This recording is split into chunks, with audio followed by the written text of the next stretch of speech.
नमस्कार दोस्तों, मैं हूं योगेश राणा। भारतीय मूल के ब्रिटिश लेखक सलमान रुश्दी पर अमेरिका में चाकू से हमला हुआ है। उनकी हालत नाजुक है। आज से 34 साल पहले सलमान रुश्दी की एक किताब ने पूरी दुनिया में हंगामा मचा दिया था, बड़ा विवाद हो गया था। भारत में उस समय पर राजीव गांधी की सरकार हुआ करती थी और सलमान रुश्दी की किताब के विरोध में पूरी दुनिया में मुस्लिम समाज सड़कों पर उतर आया था। कई लोगों की जान चली गई थी। मुंबई में मुसलमानों ने विरोध प्रदर्शन किया, जिस पर पुलिस की गोलीबारी में 12 लोगों की मौत हो गई और अनेक लोग घायल हो गए थे। पूरी दुनिया में सलमान रुश्दी की इस किताब का अनुवाद करने वाले लोगों को भी निशाना बनाया गया था, जिनमें से एक की तो जान चली गई थी। उस समय ईरान के बड़े नेता आयतुल्लाह ने सलमान रुश्दी की हत्या का आह्वान किया था, सलमान रुश्दी के खिलाफ मौत का फतवा जारी किया था और दिल्ली की जामा मस्जिद के उस समय के शाही इमाम अब्दुल्ला बुखारी ने भी ईरान के नेता का समर्थन करते हुए रुश्दी की हत्या का आह्वान किया था। यानी यह जो मौत के फतवे जारी करने का सिलसिला है, यह केवल आजकल की बात नहीं है। इस तरह के फतवे सालों, दशकों और शताब्दियों पहले से जारी होते रहे हैं। सलमान रुश्दी की किताब का विरोध शुरू होते ही पूरी दुनिया में सबसे पहले राजीव गांधी ने इस किताब पर भारत में प्रतिबंध लगा दिया गया था। इस किताब के आयात पर रोक लगा दी गई थी। हालांकि किताब को रखना कोई जुर्म नहीं था। इसके बाद दुनिया के अनेक देशों ने इस किताब पर बैन किया, इस किताब पर बैन लगा दिया और सलमान रुश्दी पर मौत का खतरा इतना बढ़ा कि उन्होंने 9 साल तक छिपकर बिताए थे। और आज जब अमेरिका के न्यूयॉर्क में एक कार्यक्रम के दौरान उन पर चाकू से हमला किया गया है, जिसको लेकर कई लोगों का मानना है कि इस हमले के पीछे भी उनकी किताब द सैटेनिक वर्सेज को लेकर रहे विवाद का कोई न कोई संबंध है। हालांकि अभी तक इस बारे में कुछ भी पता नहीं चला है, सामने नहीं आया है। हमलावर को पकड़ लिया गया है और उससे पूछताछ हो रही है। आइए सलमान रुश्दी की इस किताब के बारे में थोड़ा सा जानते हैं। पूरी दुनिया में मुसलमानों ने इसका विरोध किया, इस पर भी बात करते हैं, क्यों विरोध किया। आइए जानते हैं उनकी इस किताब और किताब के पब्लिश होने के बाद हुए हंगामे को लेकर कुछ प्रमुख बातें। उनकी इस किताब की एक लाइन बहुत ही चर्चा में रही है और आजकल भी मीडिया में उस लाइन को कोट किया जा रहा है, पेश किया जा रहा है। और वो लाइन है, शुरुआत से ही आदमी ने गलत को सही ठहराने के लिए ईश्वर का इस्तेमाल किया। ये बात उन्होंने अपनी किताब द सैटेनिक वर्सेज में 34 साल पहले यानी कि 1988 में लिखी थी।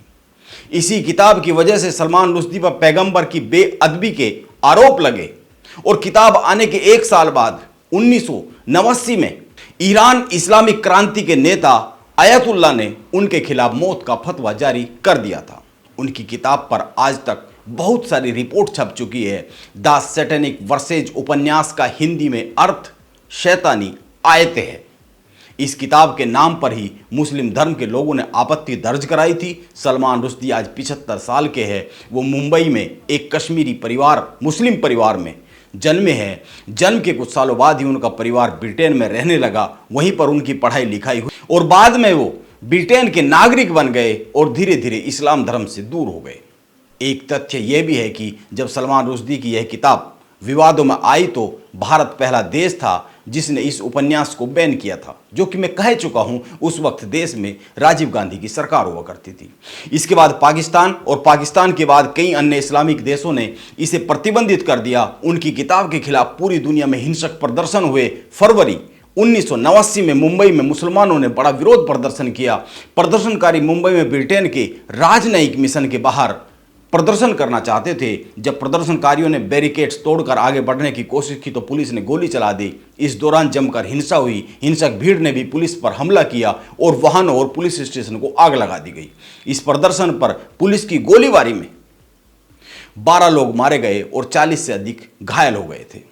कुछ अन्य घटनाओं की बात करें तो ईरान की इस्लामिक क्रांति के नेता आयतुल्लाह द्वारा उनके खिलाफ मौत का फतवा जारी करने के बाद इसी साल सेंट्रल लंदन के एक होटल पर आरडीएक्स से हमला किया गया। सलमान रुश्दी को मारने की कोशिश की गई। वो इस हमले में बाल बाल बचे। 2006 में हिजबुल्लाह संगठन के प्रमुख ने कहा कि इस सलमान रुश्दी ने जो इस निंदा का काम किया है उसका बदला लेने के लिए करोड़ों मुस्लिम तैयार है। पैगंबर के अनादर का बदला लेने के लिए कुछ भी करने को तैयार है। 2010 में आतंकी संगठन अल कायदा ने एक हिट लिस्ट जारी की थी। इसमें इस्लाम धर्म का अपमान करने के आरोप में सलमान रुश्दी को जान से मारने की बात कही गई थी। मैं इन घटनाओं का जिक्र केवल इसलिए कर रहा हूं क्योंकि यह समझा जा सके कि कुछ लोग, कुछ संगठन पूरी दुनिया में नफरत और बर्बरता का माहौल पैदा करने चाहते रहे। हालांकि यह कोई आज की बात नहीं है, यह बहुत पहले से हो रहा है, लेकिन यह चिंता की बात है क्योंकि यह जारी है। रूढ़िवाद, कट्टरपंथ ने हमेशा समाज को नुकसान पहुंचाने का काम किया है। यह एक समझने वाली बात है। अंत में यह भी समझने की कोशिश करते हैं कि सलमान रुश्दी की इस किताब में आखिर ऐसा है क्या। सलमान रुश्दी ने अपनी इस किताब में एक काल्पनिक किस्सा लिखा है। यह काल्पनिक कहानी है, यह उपन्यास है।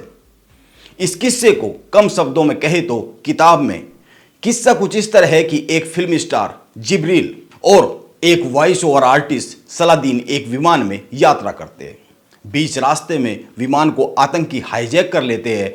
आतंकवादी विमान को बम विस्फोट से उड़ा देते हैं। इस घटना में जिब्रील और सलादीन दोनों समुद्र में गिरकर बच जाते हैं। इसके बाद दोनों की जिंदगी बदल जाती है।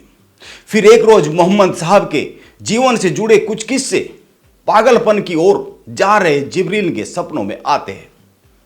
इसके बाद वह धर्म के इतिहास को एक बार फिर नई तरह से स्थापित करने की सोचता है। इसके बाद सलमान रुश्दी ने अपनी कहानी के किरदार जिब्रील और सलादीन के किस्से को कुछ इस अंदाज में लिखा है कि इसी को इस निंदा करार दिया गया। इसी पर विवाद हो गया और ईरान से उनके खिलाफ फतवा जारी हो गया। आज एक बात पर गौर करने की जरूरत है।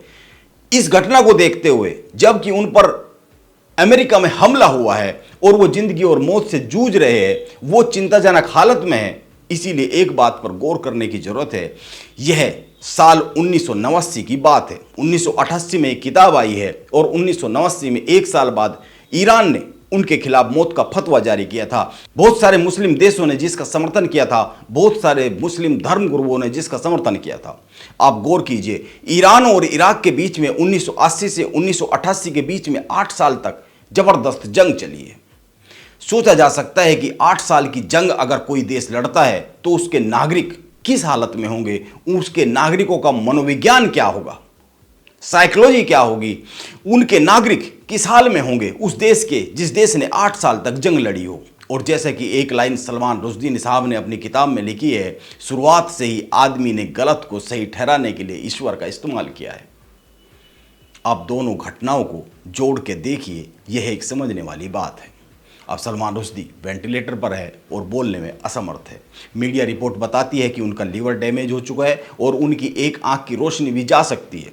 पुलिस ने हमलावर को गिरफ्तार कर लिया है, लेकिन हमले की वजह अभी सामने नहीं आई है। लेकिन जैसा कि मैंने कहा, माना जा रहा है, दुनिया के बहुत सारे लोग यह मान रहे हैं कि उनकी किताब द सैटेनिक वर्सेज को लेकर रहे विवाद के कारण ही यह घटना घटी है। इस घटना की जड़ में इस किताब का विवाद रहा है। आज पूरी दुनिया में सलमान रुश्दी पर हमले की निंदा हो रही है, लेकिन हो सकता है कुछ लोग इस हमले को भी सही ठहराने के पक्ष में तर्क तैयार कर रहे होंगे। हो सकता है कई सारे लोग इस बारे में बात कर रहे होंगे, लेकिन यह समाज का एक चिंताजनक चेहरा है, एक चिंताजनक तस्वीर है।